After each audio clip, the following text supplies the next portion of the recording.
Welcome to another edition of All or Not According to Jack with your host, Jack Toledano. Well, it is that time of the month. Not that you pervert. You know what I mean. Look around you. Records everywhere. It's time for album of the month or album of the day. And and we discuss it for the month of June. We basically talk about every album that I listen to every day for the month of June. So let's get right into it. On June 1st, and I'm trying to make a concerted effort to listen to more prog rock. Uh, I'd like to be able to talk about that subject intelligently. So, a lot of prog rock this month, brought to you by Coke Zero. Um, so for Sunday, June 1st, we have Spock's Beard, Noise Floor, uh, 4.75 out of 5. Rock solid album, great instruments, and catchy. Uh, Spock's Beard gets the MRL award, which is more rotational listens. Um, June 2nd, and I tried to do something a little different. Uh, my brother and his family went to see Coldplay a few years back as a family. So I'm curious, what do they sound like? So they're modern rock slash Britpop. Uh, the album Parachutes. I would That was released on July of 2000. 2.75 out of 5. Always curious about my brother's family's fascination with this band. Lacks passion and boring. That gets the Wig T award. Wig T standing for uh, when is it going to end? Okay. Uh, Oops, that's March. Let's go back. June 3rd, Tuesday, June 3rd. I've always been very curious as to this album. Gene Simmons, Asshole. Uh, that was released in June of 2004. I gave that 2.75 out of 5. Surprise, surprise. Gene says, and I quote, maybe I'm an asshole too. You think? One can only pray for material pre Love Gun. Uh, Fool for a Client analogy. And also gets the Wig T award. June 4th, um, I was trying to get my 90-minute cassette in order for the Allman Brothers, so that required a lot of Allman Brothers album listens. So we listened to this album from March of 2003 called Hitting the Note, Southern slash blues rock.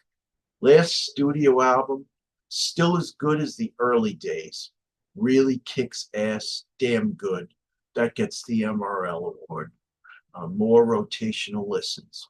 4.75 out of 5. Good job, Allman Brothers. Okay, June 5th, my birthday. If you recall, back on June 5th, I released a video talking about Deep Purple in rock. That was a really fun video to talk about. So if you haven't seen it, please go check it out. Can't believe that doesn't even have 100 views yet, but I am this close. So please go check that out. Okay, so June 5th, I went back to the grunge years of 1993 for a band called Collective Soul. Uh, the album's called Hints, Allegations, and Things. Um, so my comment, heard Shine back in 1995. Great song. Rest of the album is good. 4 out of 5. Really love that song.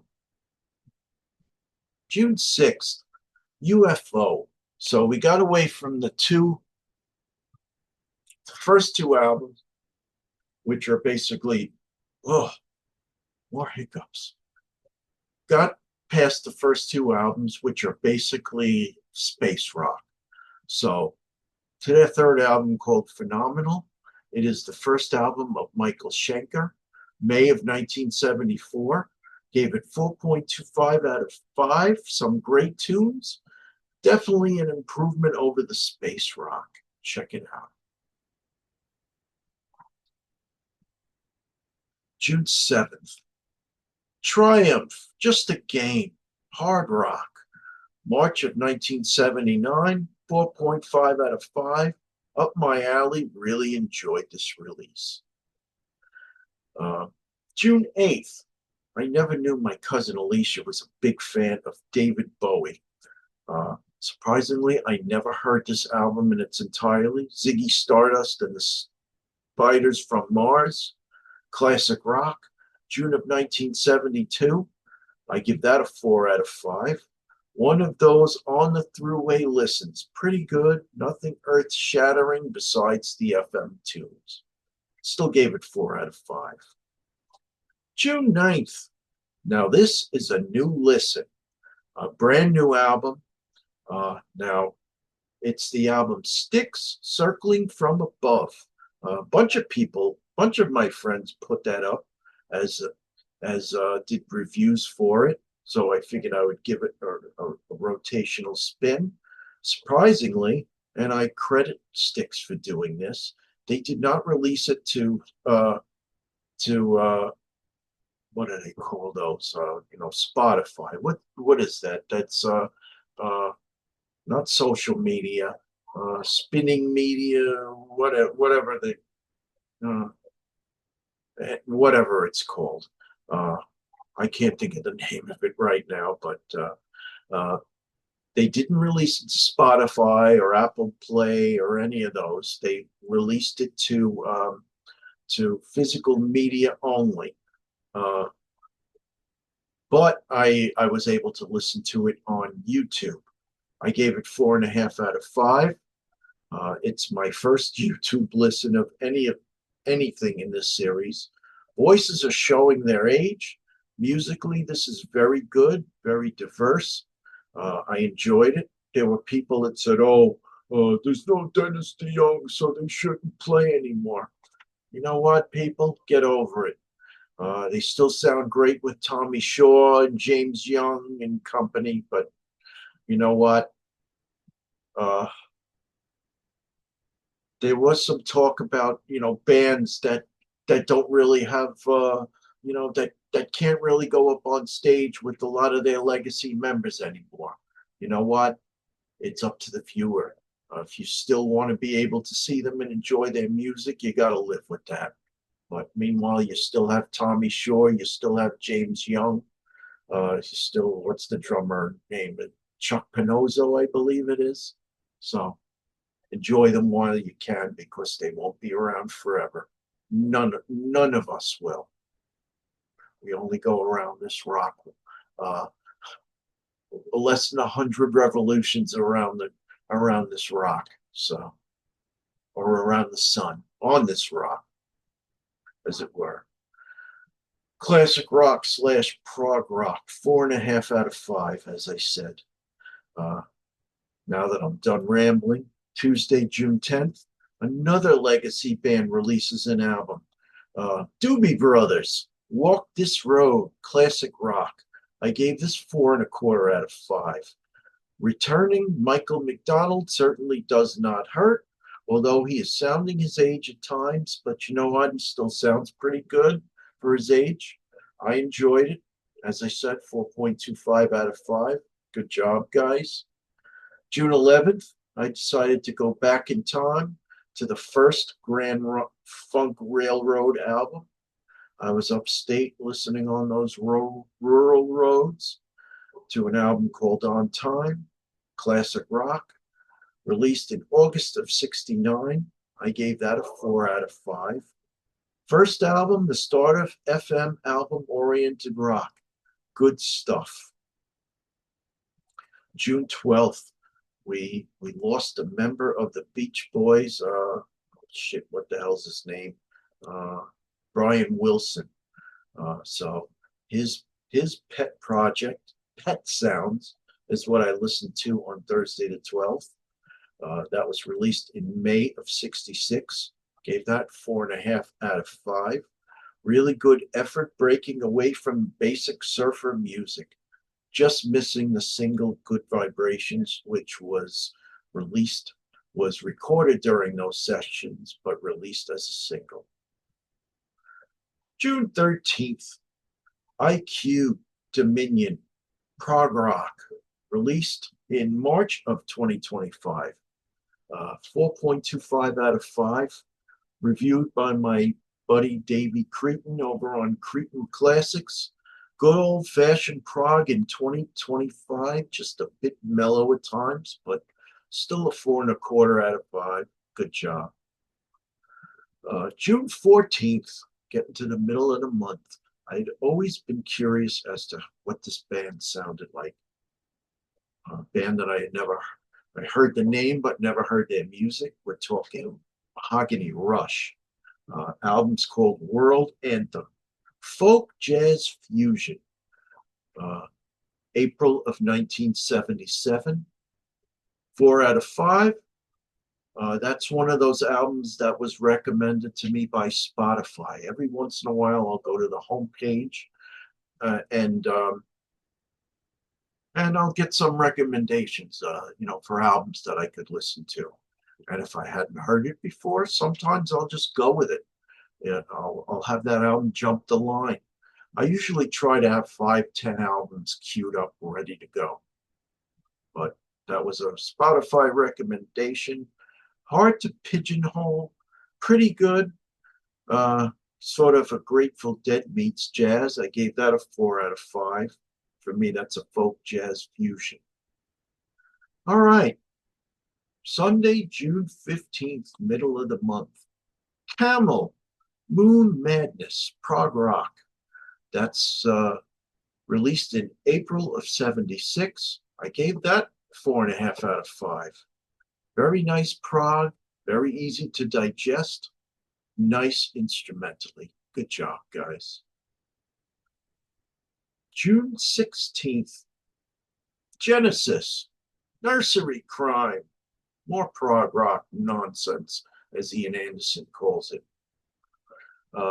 November of 71, good early Genesis, just a little more mellow prog. I gave that 4.25 out of 5. On the next day, June 17th, King Crimson, In the Wake of Poseidon, prog rock, May of 1970. Enjoying Greg Lake's vocals, otherwise not digging the long Mellotron nonsense. 3 out of 5. June 18th, I think was it Keith Maris or Keith Lewison, somebody named Keith, put this post up on Butch Jones's page. But damn, I can't think of the name of that Butch's page on Facebook. But in any event, they were talking about an album by an artist called Fort Knox, self-titled hard rock, June of 2018. Good standard hard rock, although I'd say they played it a little too safe. Butch Jones said, meh. As for me, I gave it 4 out of 5. It was pretty good stuff. Not excellent, not except Blood of the Nations excellent, or Uriah Heep latest album, Chaos in Color excellent, but 4 out of 5. Still a pretty good grade. June 19th, Blue Oyster Cult, Mirrors, June of 1979. Really good considering these are all deep tracks. I really enjoyed it, guys. 4.5 out of 5. June 20th, a band that was produced by Paul Stanley, New England, self-titled. Classic rock, I'll call it, 1979. Cross between Kiss, Styx, and Cheap Trick. A little too Journey sounding for me. I gave it 3.25 out of 5. June 21st, which prompted an episode of my 90-minute cassette, for where is it? Let's get it, folks.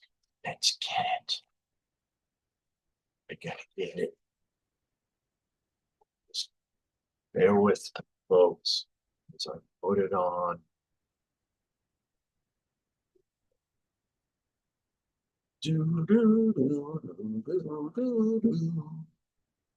Glasses come off. For my eye patch, for Ailstorm. Yes, of course I can't see a bloody thing, so this can't stay on forever. But you got the effect. I think I put it on upside down. Ailstorm, the Thunderfist Chronicles Pirate Metal, released in June of this year. I gave that an MRL, more rotational listens. Brand new from the Buccaneers. Like AC/DC, you know what you're getting. Pleasant surprise hearing hearing Russell Allen at 9:48 of the very last song. Good shit, man. 4.75 out of 5. Okay, for June 22nd, we decided to go way back in time. That was Sunday, June 22nd, for the Lovin' Spoonfuls. Do you believe in magic? Classic rock, October of 65. Old style rock and roll with some folk, but quite good. 4 out of 5. So I'm perusing on June 23rd. I'm perusing on Facebook, and all these things pop up. There was the story about Led Zeppelin being sued by a band called Spirit for a song that supposedly Led Zeppelin plagiarized some licks that they used for Stairway to Heaven. So I went back and listened to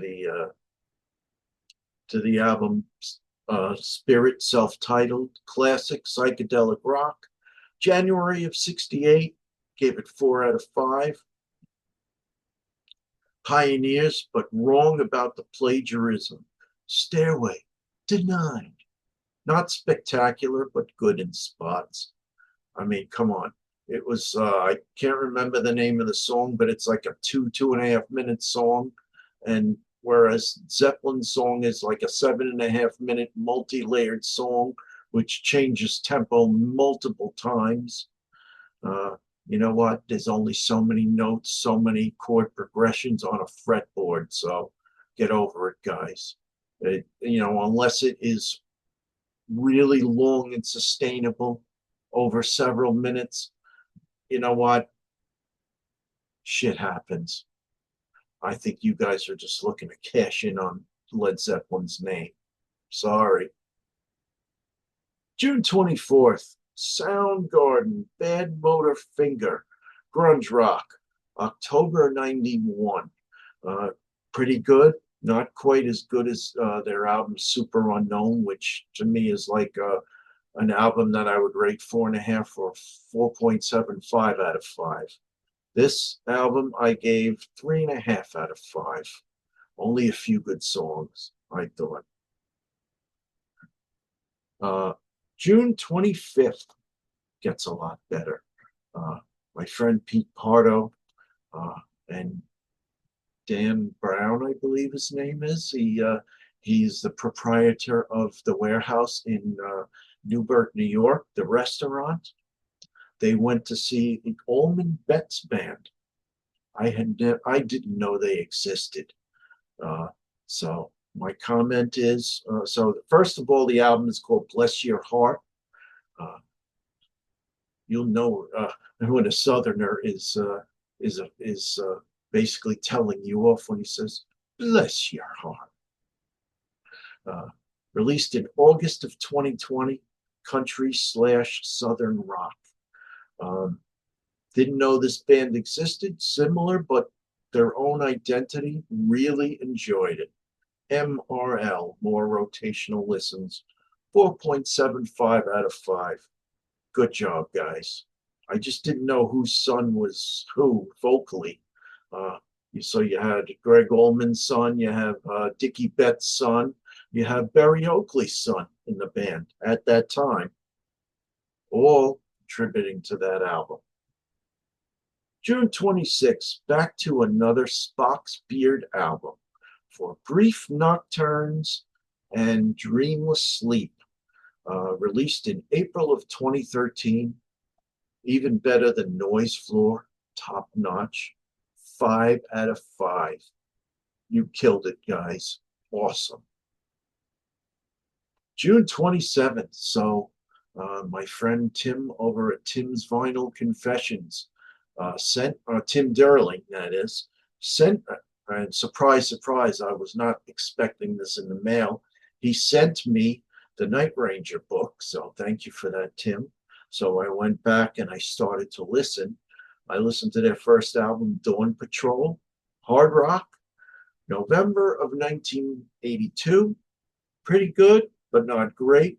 Sounds like a precursor to the hair metal that would follow. 3.5 out of 5. June 28th. This is an album that dogged me as a child. I had these friends, and guy had this album by the Kinks called Schoolboys in Disgrace. And that album, released in November of 75, a concept album about bad days at school. There was a song called Jack the Idiot Dunce, which they all used to call me. Grr. Irritating. 3.25 out of 5. Brings back memories. A concept album. I'd rather leave those concept type albums to Pink Floyd. 3.25 out of 5. Getting down to the real nitty gritty. June 29th, my son Jason's birthday. In about less than an hour, I'm going to go pick him up at the train station. He's going to spend a couple of days with us, as yes, it is his birthday. No particular reason why I chose this band, just randomly. Blue Cheer, Vincebus Eruptum, heavy rock blues. They say that's the precursor to heavy metal. Groundbreaking for the time, but Sabbath, Purple Zepp would do better in my opinion. They, to me, were the precursors to metal, not Blue Cheer. More jamming than actual direction is what I thought. 3.75 out of 5. If I thought the songs had a little more direction, maybe I would have gone to 4 out of 5, but not quite there. I can see why they're not up in the league of Black Sabbath, Deep Purple, and Led Zeppelin. This one, for June 30th, even worse.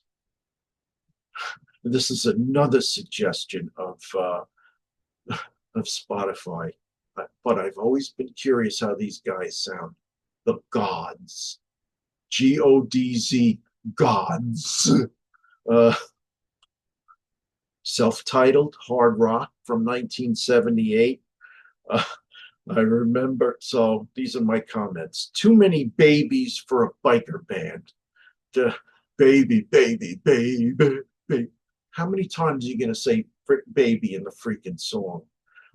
I remember reading about them in Cream magazine years ago, referring to them as puke pots. Negative review in Rolling Stone. Good at times, really drags at others. Particularly the song "Gotta Keep a Running," which they used to play it on Ozzy's Boneyard. I suggested to them one time, never play the song again. This gets the Weak Tea Award. Scary that it was only a 41-minute album. Oh, not good. I can see why these guys didn't make it. So that is the month of June wrapped up in a nutshell. What out of what I threw out there, what would you have enjoyed? What do you suggest I listen to for the month of July? Please tell me. This is Jack Toledano. I'm speaking for all and not according to Jack. If you like what I do, please subscribe, Please enjoy, and we'll speak soon. Adios, amigos.